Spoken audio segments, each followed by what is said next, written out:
sembilan di miqat. Niat labbaik Allahumma umratan an. Sebutin nama siapa, bin siapa atau binti siapa. Di Jirona nanti. Kalau saya belum haji, kita pelaksanaan ibadah umroh kita sudah selesai. Boleh, kita badan umroh kan nggak badan haji, karena bukan haji, kita badannya umroh. Pasti ditunggu, ya. Pasti. Apa sebelumnya saya informasi yang belum haji tidak ada, tidak boleh untuk membayarkan. Seperti itu makanya saya. Iya, nggak apa-apa, mungkin itu pendapat. Ya, jadi kan ini fikih ya kembali. Kalau fikih isinya berantem. Ya, isinya berantem. Saya nggak mau berdebat di situ, tapi jelas kok. Tapi dari umroh ya, dari umroh kan haji itu. Badan umroh. Iya, badannya umroh. Iya, nanti kirain haji. Iya, badannya umroh. Kalau ada orang berpendapat belum haji kok badankan umroh, kan saya udah umroh. Umroh tadi. Pertama. Pas ya, bukan hari di awal ketiga. sampai terus ibu langsung badankan kan sekarang. Nah, pas itu dulu itu boleh badankan. Menurut pendapat yang saya tahu, gitu. Kalau ada orang berpendapat nggak sah kayak ini, tinggal kembali ke sini, Pak. Bapak Ibu yakinnya di mana? Ya, yakinnya di mana? Monggo silakan. Yang lain. Baik, Bapak Ibu. Silakan yang mau bertanya. Kalau nggak ada, saya mau bahas. Saya mau bertanya pertanyaan tadi, kalau sampai di Mekah itu kita tahu ganti imam mazhab Maliki. Ya. Ya. Itu ada niatnya tidak? Nggak ada. Langsung otomatis berubah di sana. Terima kasih. Ya. Cara wudhunya sama? Cara wudhunya tadi yang saya bilang Yang penting. ya, Wajib. yang tertentu wajib. Ya. Kalau monggo ada yang berpendapat lain tidak sesuai dengan apa yang saya sampaikan, apa yang Bapak Ibu yakini silahkan. Itu saja. Karena kalau wudhu pun pasti larinya ke fikih, kemudian mazhab juga larinya ke fikih. Ya, itu saja yang saya sampaikan. Satu lagi Pak. Ya. Kalau seandainya kita bantan, terus kan kita wudhu lagi. Ya. Terus berarti kita pas mulai lagi ketinggalan sama keluarga. Nah, makanya nanti ada mutawif yang nemenin. Kita didampingi mutawif. Ada dari sana. Jadi bukan hanya tour leader. Tour leader berdua, biasanya di depan tour leader, di belakang mutawif. Nanti mutawif itu yang akan menemani kita yang bantu wudhu. Nah, dia yang bantu kita. Ketemunya di mana? Ketemunya pas lagi di sholat sunnah tawaf. Ketemu di situ sebelum sa'i. Nanti sa'inya bisa sama-sama lagi.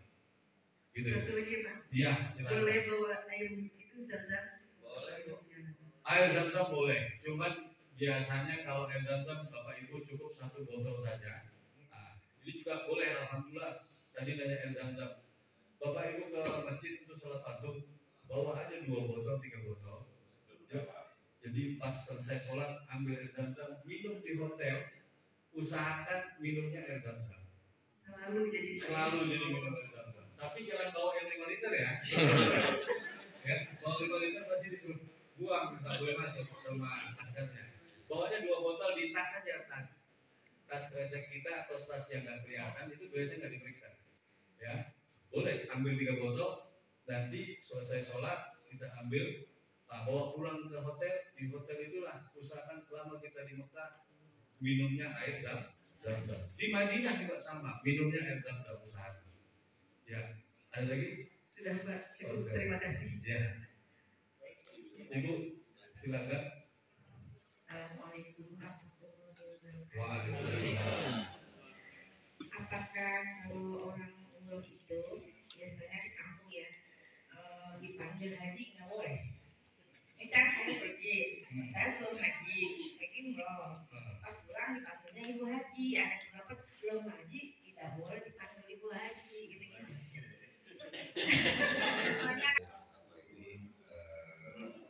Umroh kedua.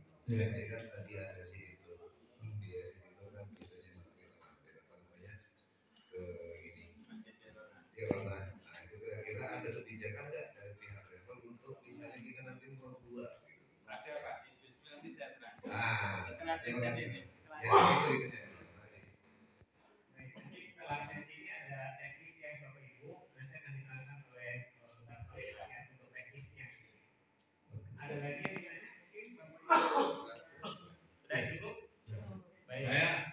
ingin jelaskan roboh. Ya, Rasulullah SAW bersabda, "Ma baina baiti wa minbari rawdatun min riyadil jannah." Di antara rumahku dan mimbarku adalah taman dari taman surga.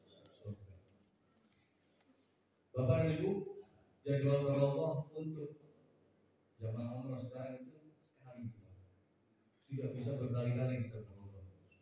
Maka ada yang disebut dengan bahasa Arabnya itu dikasih tasreh, ya, kupon untuk masuk ke roboh. Satu grup itu bersamaan, laki dan perempuan beda waktunya. Biasanya kalau perempuan pada subuh jam 7 atau setengah 8, laki dan malam pada isya. Kalau laki-laki jadwalnya itu pada zuhur, ya, atau setelah asar atau jam 1 malam. Dan itu tergantung nanti dari providernya, dari muasasah yang memberikan jadwalnya itu jam berapa. Nah, ini yang penting. Bapak dengan mengetahui betul jadwalnya jam berapa. Bapak Ibu, jadwalnya jam berapa. Kenapa kita mesti ke Raudhah? Raudhah itu adalah taman dari tamannya surganya Allah Subhanahu wa taala. Sesuai dengan hadis Nabi Muhammad SAW. Raudhah itu ini ada disebut dengan mihrab. Ini mihrab tempat Rasulullah SAW selalu melaksanakan sholat. Ketika Bapak Ibu bisa sujud di mihrab ini, berarti Bapak Ibu sujud di kakinya Rasulullah. Ya. Kemudian ini ada 16 tiang. Nah, ini mimbar Rasulullah. Ya, ini mimbar, ada tangga di sini. Mohon maaf, ini gambarnya mungkin berlipat-lipat ya pokoknya. Ini mihrab. Kemudian rumah Rasulullah di sebelah sini, samping mihrab ini ada rumah Rasulullah. Ada gambarnya tuh? Nggak ada. Ya, oke. Sebentar boleh. Nah, ini mimbarnya Nabi. Ya, mimbar Nabi dari sini sampai ke sini setelah mihrab itu kurang lebih 2 meter atau 3 meter. Di sinilah rumah Rasulullah SAW. Antara rumah Rasulullah dengan mimbar Rasulullah dulu tidak seperti ini. Tapi ini setelah dibuka oleh Sultan Murad II tahun 688 Hijriah, ya, dirubah sama Sultan Murad jadi seperti ini. Ada 16 tiang di dalam sini. Cuma ada 6 atau 5 tiang, saya lupa. Ada ustuanah di dalam ini, ustuanah disebut tiang. Tulisannya hijau. Di atas tiang ini tulisan hijau. Ada ustuanah Taubah atau ustuanah Abu Lubabah, ada ustuanah Al-Hirs, ada ustuanah As-Sarid, ada ustuanah Aisyah, ada ustuanah Al-Wufud. Kalau ustuanah Al-Hirs sama ustuanah Al-Wufud itu sejajar. Ini anggap ini rumah Rasulullah. Ya, ini rumah Rasulullah. Bapak Ibu kalau masuk Raudhah dari sini, ya, Bapak Ibu lihat tiang di sini. Ini ada tiang Wufud dulu, 2. Tempat Rasulullah 1 Wufud, tempat Rasulullah menerima tamu-tamu dari daerah luar, dari wilayah luar Madinah. Ya. Kemudian ada ustuanah Al-Hirs. Di sini rumah Nabi. 24 jam Nabi dijaga oleh para sahabat di tiang ini. Tulisannya di atas warna hijau. Ada 16 tiang, cuma 5 tadi yang saya bilang ada tulisannya. Kemudian ada ustuanah As-Sarir. Ustuanah As-Sarir itu di mana Rasulullah selalu bersandar di tiang ini. Ya, selalu bersandar di tiang ini. Kemudian di tengah sini ada ustuanah Taubah.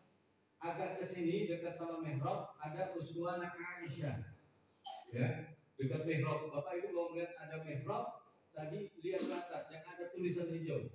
Itu ada tulisan ustuanah. Berdoa di mana, Pak? Di seluruhnya boleh. Tapi ini cuma hanya sekedar mengingatkan bahwasanya di sinilah tempat-tempat Rasulullah selalu memposisikan dirinya. Kecuali ustuanah atau Taubah itu ada sedikit cerita Abu Lubabah, ya.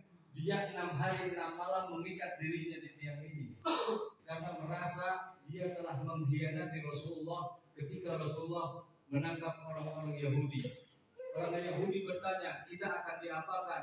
Abu Lubabah menjawab, kamu akan dibebaskan, tapi sambil tangannya gini.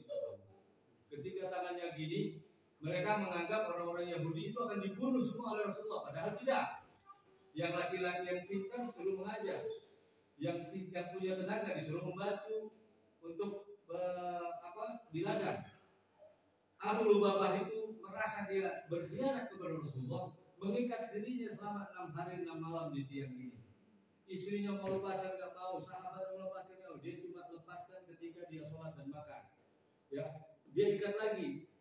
Dia bilang, saya mau lepaskan dari sini, dari tiang ini sampai Rasulullah datang dan melepaskan saya. Itu berarti Rasulullah memaafkan saya. Di hari ke-6 dilepaskan oleh Rasulullah dan dimaafkan. Itu uskuanah taubah. Bapak Ibu yang masuk bisa melihat kelebihannya di Raudhah sekarang karena sudah diatur tidak terbersak-bersakan. Ya, misalnya satu grup ini kita masuk tidak berdesak-desakan seperti dulu. Sekarang enggak, cuma waktunya enggak terlalu banyak. 15 menit maksimal 20. Syukur pas waktu sholat kita bisa sholat fardu juga di Raudhah.